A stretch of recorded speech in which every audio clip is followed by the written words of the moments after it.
to Book 101 Review. Book 101 is all about the books that I read for the last 40 years. And today I have my special guest.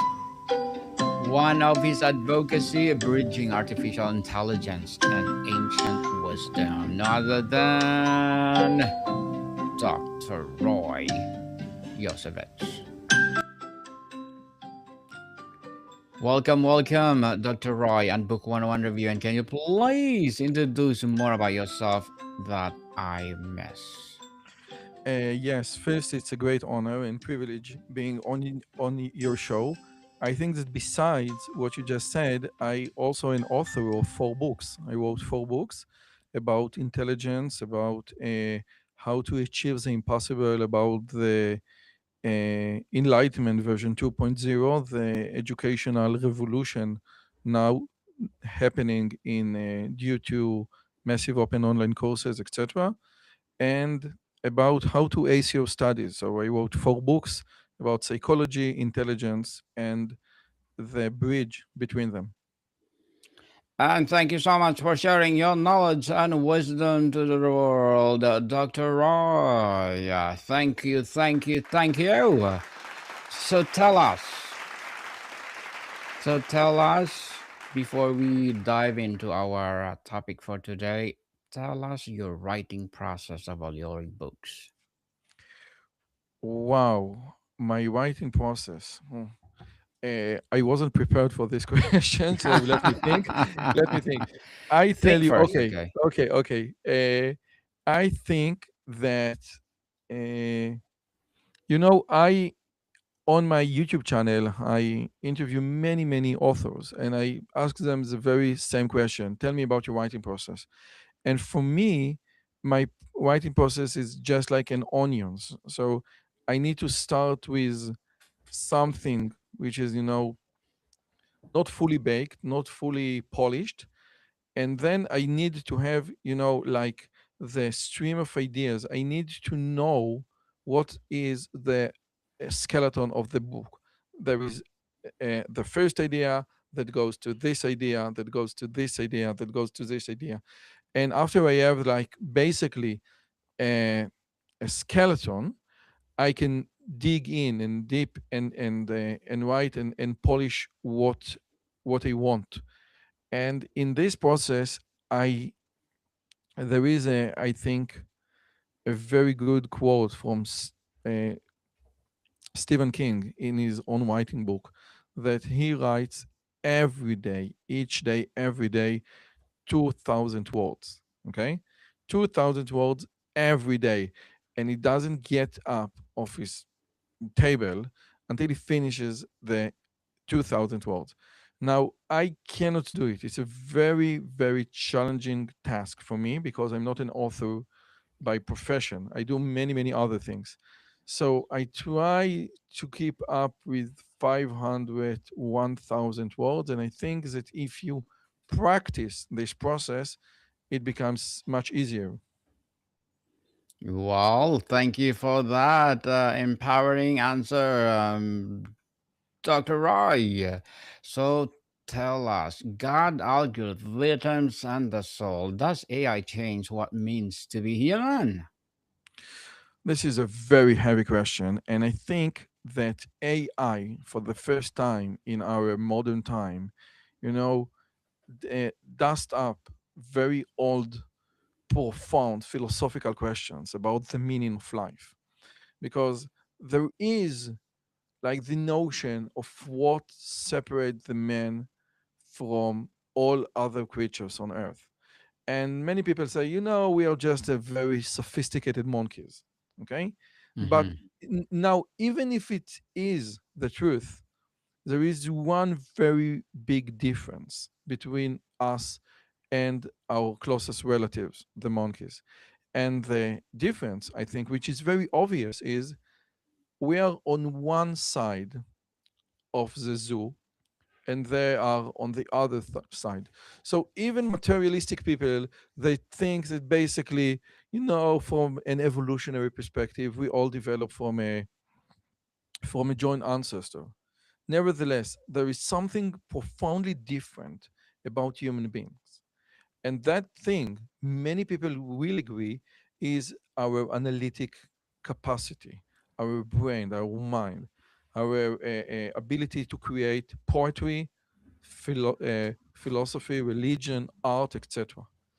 And now, for the first time in our own, even in our existence, we have this, I don't know how to call it, like entity that is smarter than us and more creative than us and more profound than us and capable of very high levels of abstract thinking, which I think leads anyone to the question of, are we the, what separates us from this? If we are not better, so what is the meaning of being human? And I think that, all the progress conducted in the AI in the last couple years, in art, in industry, in video, in basically in large language model like ChatGPT, Gemini, etc., I think brings back to the table the notion of, if ChatGPT is smarter than me, in what way am I unique in the world? I am unique because I'm human. Oh, don't you think? Okay, so I think that this is a very, very good question. But then they say, okay, what does it mean to be human? Because I mate and I fight, and many of the things that I do, are uh, very similar to other mammals. Okay, Mm-hmm. if you look, on the Discovery Channel or National Geographic, herds of monkeys are extremely smart and sophisticated and have a very complex social life. So okay, I'm you, I'm alive. But what separates me from all other mammals is that I have like the intelligence, the prefrontal cortex. And I think many people say, okay, what does it mean to be human? And I think, for the last 2,000 years, from Socrates and Aristotle and Plato and everything, the most obvious answer was the brain, the mind, the intellect capacity. And I think when you challenge this notion because you have an entity which is much smarter, then you have a problem. Now, there are solutions to this problem. You can see, just a second, it's not just about being smart, is I'm part of the divine, whatever. But I think the question nevertheless remains, what separates me from all other creatures? What is so unique about being human? What unique to being human? Wow, that's interesting question, Dr. Roy. For traditions that hold humans are made in the image of God, thus creating AI that mimics or exceeds our own cognitive abilities continues and constitute a challenge to that uniqueness or simply reflect in our new way. I think, again, just like I said before, that it brings a challenge to the table. And I think that human being needs to rethink or reevaluate what is the meaning of being human. And I think one solution could be, uh, we are something about us, which I don't know what it is, which is very mysterious, is part of the divine. Like in the dualist form, we are not just body, we are body and soul. We are form and shape. Something that lies inside us is not materialistic. Okay. And I think that the idea of the soul could be a very good answer to this new AI dilemma. Now, this has nothing to do with the engineering part. How do we develop AI? How can we protect against AI? What is the future regarding AI and human beings? Will AI take over? Okay. all of those very big and important questions are irrelevant to the other questions that I'm focusing at right now, which is okay, so if there is something which is much smarter than me, maybe I'm not so special. And I think this is, like philosophers like Yuval Noah Harari and others think about, the next level will be cyborg. So maybe human beings are not the pinnacle of the evolutionary tree. Maybe some other new creatures, which will be like a fusion of a man machine, like cyborgs, will be the pinnacle. So there are two things. One is about meaning and about values. And the other question is all about the engineering part. Okay. Yes. What should be done about AI? How can we make AI better? How can we make AI safer? Which is an extremely important question. Extremely a good question indeed. So before AI, what were the non-negotiable attributes? Creativity, empathy, free will, moral sense that define human being. I Mr. Rod. think th- I think that creativity is one thing, but if you think about the animal kingdom, you will see very creative process within animals. There is a great book that I read titled "Are We Smart Enough to Know how smart animals are?" And I think if you take a very serious and deep look about how smart animals are, you will be amazed. Animals are very, very sophisticated and they can think very thoroughly about certain problems. The one thing that animals don't have, I think, is the idea of free will in the context of human beings and the idea of thinking about thinking, what basically is all what philosophy is all about. The idea that can reflect about their own thinking process. I think that animals don't do it. Okay. And the other most important thing, according to Alan Turing, but also according to our like biblical tradition, is the ability to speak. Okay, when we speak, we create something in the world, and I think the work of Noam Chomsky made it very clear that our we have a language instinct. It's something that cannot. It's an instinct inherent in the human being, the ability to speak. So there are three things. One is our ability to introspect, to think about our thinking process. The other is free will in the deepest sense. And the other is, uh, uh, I just forgot.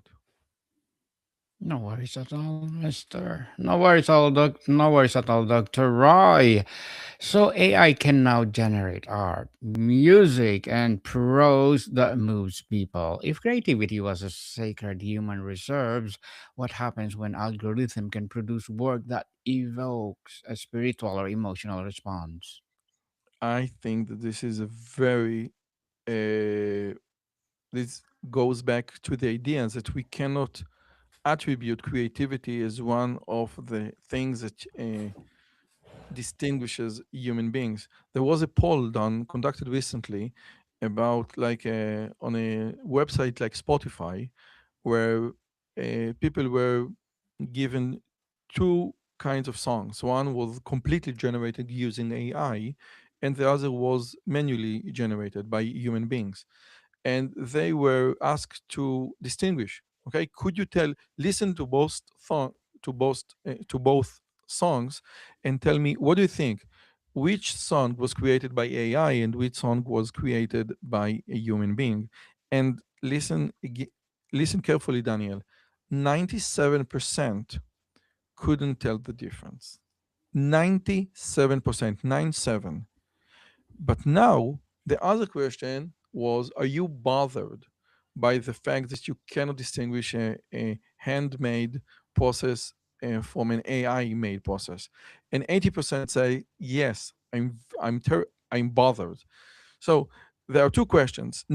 A, can AI create music in a way that normal human beings could not distinguish between AI made music and human being made music? And the answer is, I think, 100% or 97% yes.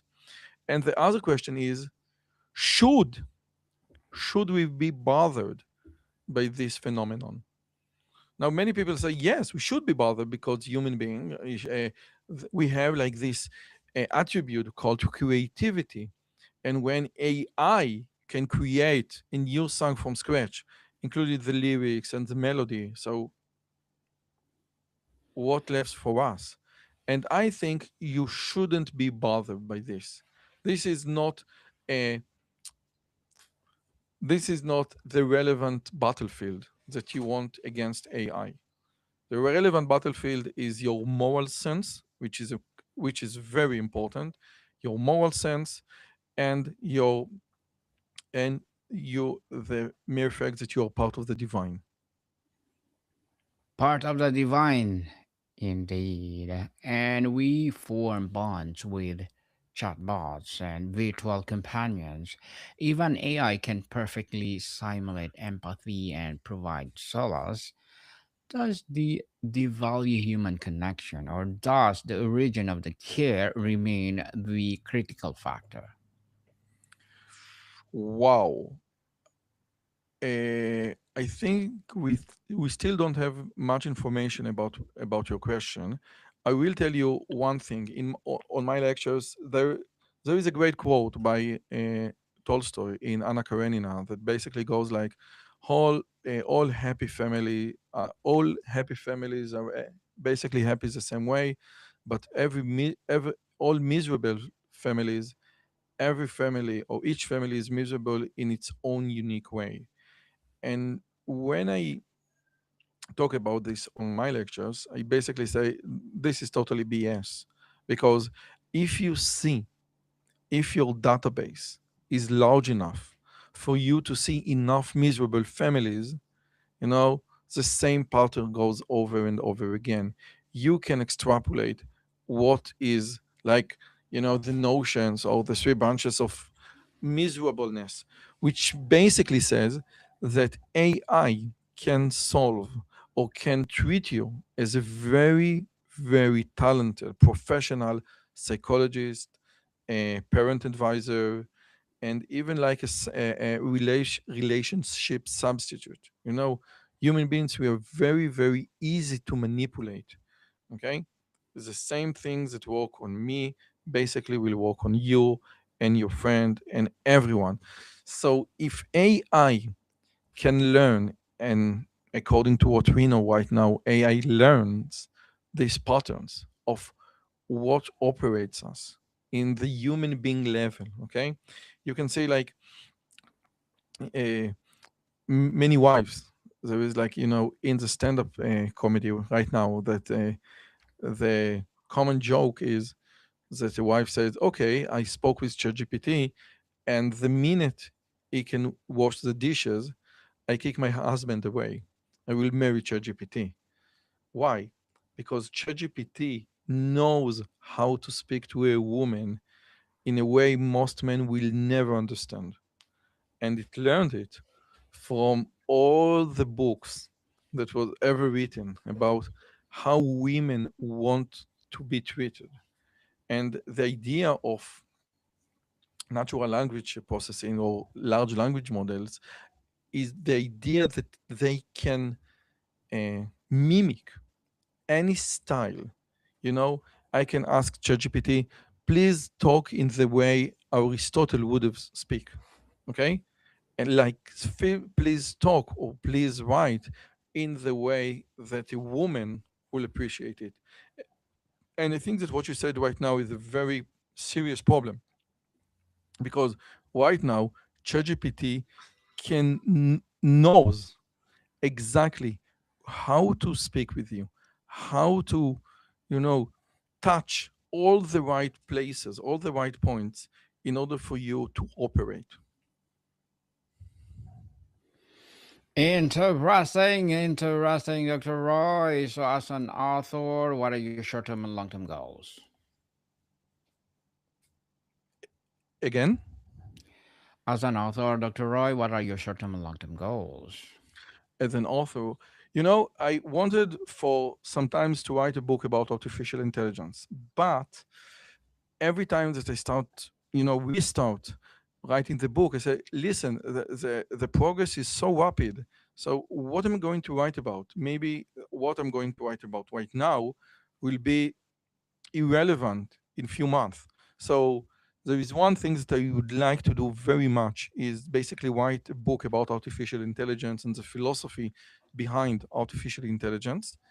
And this is like my short goal. But again, I don't know how to approach this subject because it progresses so rapidly. And the longer goals, I think, is to keep influencing people with my YouTube channel about how to help people uh, to help themselves. I think that this is, if I want to articulate in one sentence my true passion, I would say that my true passion is helping people find powers in them in order for them to help themselves. Okay? You have all the powers within you to help yourself. Okay? You don't need anyone else. And I think that if you can help people to understand, to absorb this epiphany, uh, human beings will be in much better condition. Well, good luck to your goals and looking forward for more success, Dr. Roy. And what will be your piece of advice for those people out there who want to be like you? I think number one, you don't want to be like me. You want to be like you. In each and every one of us, there is like set of powers and attributes and features that are unique. Okay, most of us will not climb Mount Everest or will not win a Nobel Prize in physics. Nevertheless, in each and every one of us, there is something unique, and in this uniqueness, we can influence the world and make something big. And the answer is what is unique about us? And this is something for you to discover, to unfold. What is or what are, all the uh, my strength and weaknesses combined. Okay. And when you understand what your powers and weaknesses together, you can start to understand, okay, what can I do in this world? This is one thing. And the other thing is read a lot. If you want to get outside the building, like they say in the startup industry, you need to get out of yourself. And the best way that I know to get out of yourself is get out of the building, read books. And the older the books are, the better. If you read the classics, you read books that survive, the time limit. You know, if you read Aristotle, if you read Immanuel Kant, if you read if all the classics, if you read Shakespeare, if you read Tolstoy, if you read the classics, you can connect yourself to uh, our pinnacle uh, our pinnacle achievement of our civilization. And I think that this is very important. Read as much as you can. Get out of the building and out of yourself. Yes, people, read, read, read, and learn something every day. So, Dr. Roy, before we wrap up our discussion for today, I'm inviting you to please do listen to my other podcast, people. My other podcast, because my Abstract Essay is already in fifth season. Abstract Poetry in second season, and my Book 101 Review in fifth season too. Comedy 101 third season, and my Food 101 in fifth season as well. Geography 101 Love Letters, Movie 101 Review, Music 101 our fourth season. Science 101, Sex 101, second season of my baby podcast, Mental Health 101. Law 101, Bible Verses 101, Entrepreneurship 101. Please listen to them wherever you listen your podcast.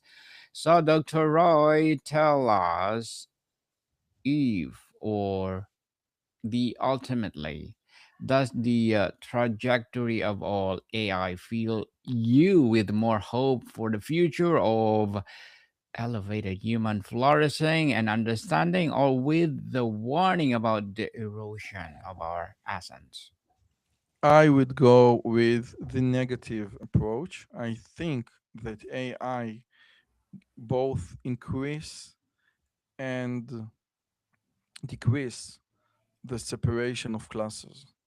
So if you think about the inequality in society, and this is very important, if you think about inequality in society, AI could increase the inequality, but it also can decrease the inequality.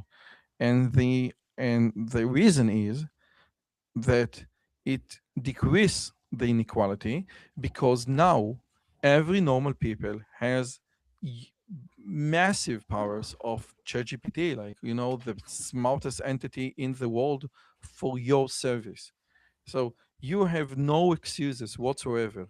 You have the smartest assistant in the world. What can you do right now when you have this power? So you don't need to have a lot of money. You don't need to have a lot of connections. It is sufficient that you and ChatGPT work together in order to conquer the world.